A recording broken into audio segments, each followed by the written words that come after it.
Power doesn't disappear, it shifts. Every empire that collapses, every system that breaks, and every currency that fails, the power doesn't vanish into thin air, it looks for a new container. And the people who controlled the old system, they don't just give up, they adapt, they claw, they scheme. See, right now, Bitcoin is the new container of power. And that means the system you were born into, the one built on debt, inflation, and obedience, is already planning how to capture it. Now the system is coming for your Bitcoin. And if you don't understand how, you'll give it away before you even realize it. Now I just quickly want to chuck this in here because Bitcoin is the first part of the equation, sovereignty is the second, and that's why I created this course, Sovereign by Design. Now this is also completely free as well, and what I'll do is link this down in the description below. See, most people think Bitcoin was created to make them rich. They treat it like a lottery ticket, like a tech stock, like some new shiny bet. But that's the wrong lens, because Bitcoin wasn't designed to make you rich, it was designed to make you free. And that difference matters, because freedom is always seen as a threat by the people who profit from control. And Bitcoin doesn't just threaten a bank's balance sheet, it threatens the architecture of modern power itself. The ability to tax silently through inflation, the ability to censor transactions at will, and the ability to decide who gets to store value and who doesn't. Now Bitcoin breaks those levers, because it doesn't just give people money, it gives them leverage, and leverage terrifies the system. So let's be clear, the system can't hack the Bitcoin network, it can't inflate the supply, and it can't rewrite the code. Now Bitcoin is incorruptible at the protocol level, but that doesn't mean you're safe, because they don't need to break Bitcoin, they only need to break you. They attack the choke points, exchanges, banks, payment apps, on-ramps and off-ramps, and the places where Bitcoin meets the fiat world. Now they weaponize the language. Terrorism, financing, money laundering, consumer safety. And behind the noble headlines, the goal is simple. Make you feel unsafe unless your Bitcoin is under their custody. And that's how the system comes for your Bitcoin. Now not with hacks, not with force, but with convenience. So think about it. You sign up for a trading app.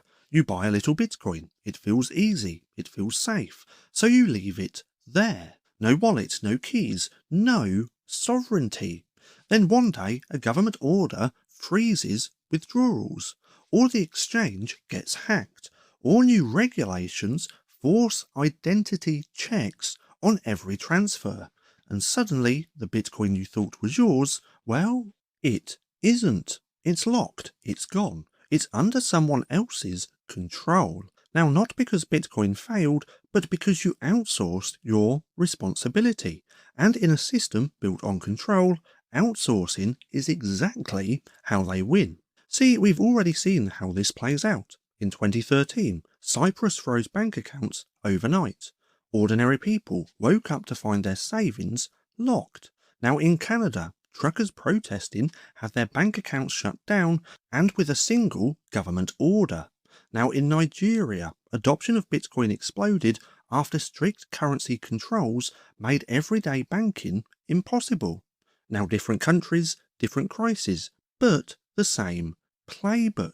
Now the system doesn't need to break money, it just needs to break your access to it. And if you're holding Bitcoin through their platforms under their terms, then it isn't freedom. It's just another database entry waiting to be censored. See, history is full of these moments. Rome clipped its coins to drain value from its citizens.